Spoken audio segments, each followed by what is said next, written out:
Oke, baiklah. Assalamualaikum warahmatullahi wabarakatuh. Kita coba lanjutkan untuk proses pembuatan laporan keuangan dari UD Muda Hasil ya, di mana pada pertemuan sebelumnya kita sudah sampai pada tahapan posting jurnal ke buku besar dan kita menyusun neraca saldo 31 Desember. Nah, pada pertemuan kali ini saya akan bahas terkait bagaimana cara proses pencatatan dokumen memo untuk penyesuaian atau bagaimana cara menyusun jurnal penyesuaian ini. Oke, di sini saya sudah siapkan untuk bukti memonya, ya, bukti memo untuk penyesuaiannya. Baik, untuk mempersingkat waktu, mungkin kita langsung saja cobalah analisis untuk bukti memo yang ada di UD Muda Hasil ini. Kita mulai dari bukti memo yang pertama. Di sini kalau kita lihat ada 4 poin terkait bukti memo yang pertama, yaitu data penyesuaian air periode. Yang pertama, bahwa di sini disebutkan poin pertama, persediaan air setor surplus itu dinilai 11.625. Nah, sekarang kita lihat berapa nilai saldo store surplus di neraca saldo 31 Desember. Di sini kalau kita lihat bahwa saldo store surplus itu menunjukkan nilai 14.200. Dan pada air periode ternyata store surplus itu nilainya berkurang atau nilai saldonya berkurang. Tentunya berkurangnya nilai saldo store surplus itu karena adanya pemakaian atas store surplus ini. Nah, sekarang kita hitung berapa nilai atas beban pemakaian atau yang menyebab apa? Jumlah penyusutan atas nilai perlengkapan ini. Itu 14.200 dikurangi dengan 11.625. Oke, jadi setelah saya hitung di sini, maka jumlahnya coba kita hitung di sini. Ya, jadi store surplus 14 juta ya, 14 juta ya, dikurangi dengan 11.625.000. Ya, didapat 2.575.000 rupiah. Inilah beban atas pemakaian perlengkapan itu. Sehingga adanya beban perlengkapan ini, maka kita akan catat ke dalam jurnal penyesuaian dengan cara kita masukkan dulu tanggalnya, tanggal 31. Jurnalnya adalah untuk mencatat adanya beban pemakaian atas perlengkapan itu adalah store surplus expense pada store surplus. Kode akunnya silakan disesuaikan dengan yang ada di kode akun. Jumlahnya sendiri ini sesuai dengan yang kita hitung tadi bahwa saldo store surplus dikurangi dengan taksiran air periode itu adalah 2.575.000 rupiah. Kita masukkan di sisi debit dan sisi kredit. Ya, seperti ini. Itu jurnal yang pertama. Oke, kita masuk ke jurnal yang kedua atau poin yang kedua bahwa beban sewa toko Desember itu 1 juta. Di sini sudah disebutkan bahwa beban sewa toko untuk bulan Desember itu adalah 1 juta.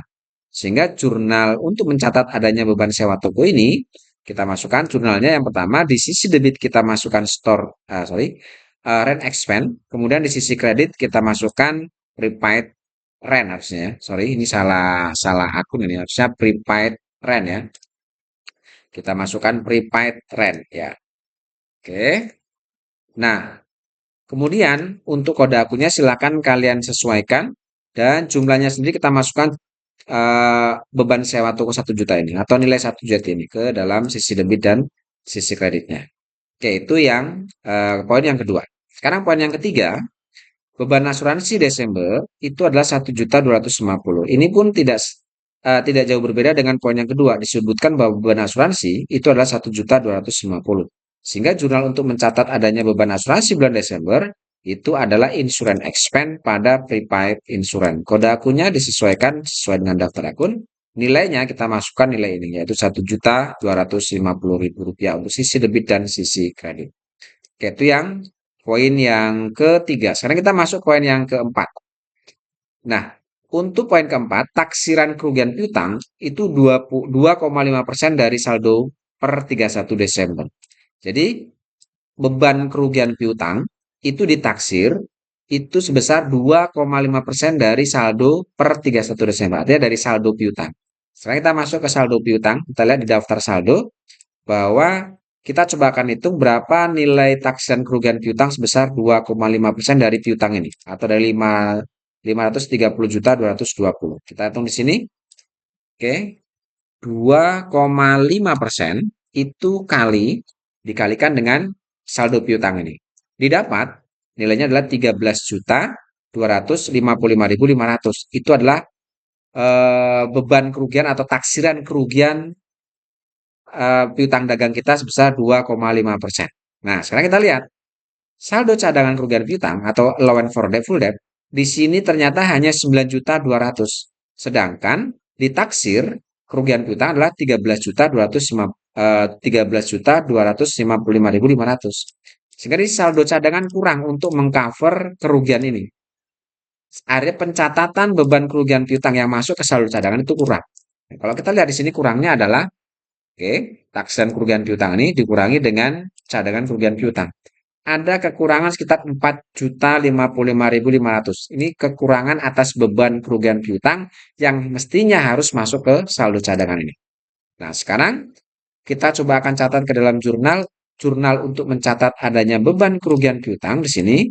Jurnalnya adalah bad debt expense pada allowance for full debt. Masing-masing kode akun disesuaikan. Nilainya tadi adalah 4.055.500. Kita masukkan ke sini. Ya. Oke, itu poin yang keempat. Sekarang kita masuk poin yang kedua. Bukti memo. Bukti memo yang kedua. Di sini kalau kita lihat ada dua poin di sini. Poin yang pertama itu terkait penyusutan equipment atau penyusutan peralatan bulan Desember. Ini sebesar Rp700.000.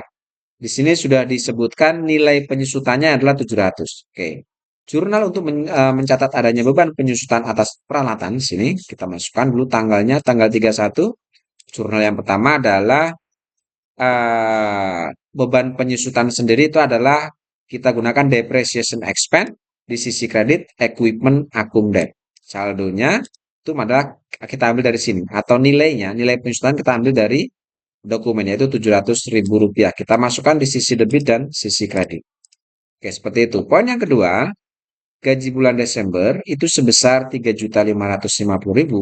Ini ternyata akan dibayar tanggal 2. Artinya Desember, gaji yang harus dibayar bulan Desember ternyata akan dibayar bulan depan. Nah, penundaan atas pembayaran gaji karyawan yang mestinya dilakukan di bulan Desember dan akan dilakukan bulan Januari, otomatis akan memunculkan namanya hutang gaji. Sehingga jurnal untuk mencatat poin yang kedua ini, yaitu wages and salaries pada expense payable atau utang biaya. Kita masukkan kode akun, sesuaikan nilainya di sini untuk utang gajinya adalah Rp3.550.000 untuk sisi debit dan sisi kreditnya. Oke, itu yang poin dokumen nomor 11 atau bukti memo yang kedua. Sekarang kita masuk ke bukti memo yang terakhir. Ya, di sini ada dua poin juga. Poin yang pertama disebutkan bahwa oleh karena pencatatan PPN income dan PPN outcome itu sesuai dengan faktur pajak standar, maka kedua akun tersebut itu akan segera ditutup saldonya dipindahkan ke PPN payable. Oke, intinya poin yang pertama ini atau nomor 7 ini kita disuruh menutup saldo PPN outcome dan PPN income. Namanya menutup saldo berarti saldonya disuruh membalik. Kita lihat sekarang saldo untuk PPN outcome dan PPN income. Nah, di sini dilihat bahwa untuk PPN outcome itu saldonya ada di sisi sebelah kredit. Karena saldonya disuruh ditutup, maka nanti saat kita mencatat ini ke dalam jurnal penyesuaian, ini kita letakkan di sisi sebelah debit, sedangkan PPN income yang di sini saldonya ada di debit, maka akan kita catat di sisi sebelah kredit. Nah, selisih kedua saldo ini nanti akan kita masukkan ke PPN payable atau akun PPN payable. Sekarang kita masukkan di sini jurnalnya. Kita masukkan tanggal 31. Yang pertama, PPN outcome di sisi debit, PPN income, dan PPN payable kita masukkan di sisi sebelah kredit. Oke, kita masukkan kodenya. Jumlahnya sendiri untuk PPN outcome ini kita ambil di sini, yaitu 70.385.000. Kita masukkan ke sini di sisi debit. Lalu kita masukkan PPN income-nya 45.860. Kita masukkan ke sini di sisi kredit. Nah, selisih keduanya ini 70.385.000 dikurangi 45.860, maka hasilnya kita masukkan di sisi sebelah kredit untuk akun PPN payable. Oke, seperti itu. Itu jurnal yang poin pertama. Sekarang kita masuk poin yang kedua. Kita disuruh menghitung pajak penghasilan badan dengan ketentuan tarif terbaru yaitu sebesar 0,5% dari peredaran bruto. Nah, untuk mengetahui berapa nilai peredaran bruto ini, kita fokus di sini masukkan neraca saldo. Kita lihat untuk akun pendapatan yaitu akun kode 4. Pendapatan bruto itu adalah akumulasi dari akun kode 4 ini. Kalau kita lihat kode 4 itu hanya ada dua akun yang ada saldonya, yaitu sales dan free collected. Maka untuk mendapatkan berapa nilai pendapatan bruto kita, maka kita jumlahkan saja sales ini ditambahkan dengan free collected. Kemudian jumlah bruto ini kita kalikan 0,5%. Kita hitung 0,5% itu dikali dengan peredaran bruto ini. Maka didapat 7.682.620. Nah, nilai inilah PPh kita yang kita catat ke dalam jurnal. Nah, jurnal untuk mencatat adanya nilai PPh ini, maka jurnalnya adalah di sisi debit kita gunakan income tax expense sesuai dengan permintaannya. Catat ke dalam income tax expense dan income tax payable. Berarti jurnalnya adalah income tax expense pada income tax payable. Kode akunnya disesuaikan. Lalu kemudian jumlahnya itu kita ambil dari jumlah perhitungan persentase 0,5 tadi dari bruto ini. Yaitu 7.682.625. Seperti ini. Oke, selesai. Tidak ada lagi. Sehingga di sini kita selesai untuk menyusun jurnal penyesuaian. Kalau sudah, kalian tinggal total saja atau jumlahkan sisi debit dan sisi kreditnya. Setelah dijumlahkan nilainya debit dan kredit adalah Rp91.198.125. Nah, selesai untuk proses penyusunan jurnal penyesuaian. Oke, setelah ini baru kita buat rekapitulasi. Seperti biasa, rekapitulasi ini akan kita gunakan mengelompokkan akun-akun yang muncul di sisi debit dengan menggunakan kode akunnya dan akun-akun yang muncul di sisi sebelah kredit juga berdasarkan kode akun. Kalau kita lihat kode akun yang muncul di sisi sebelah debit itu adalah berarti yang ini kode akunnya atau nama akunnya ya seperti ini.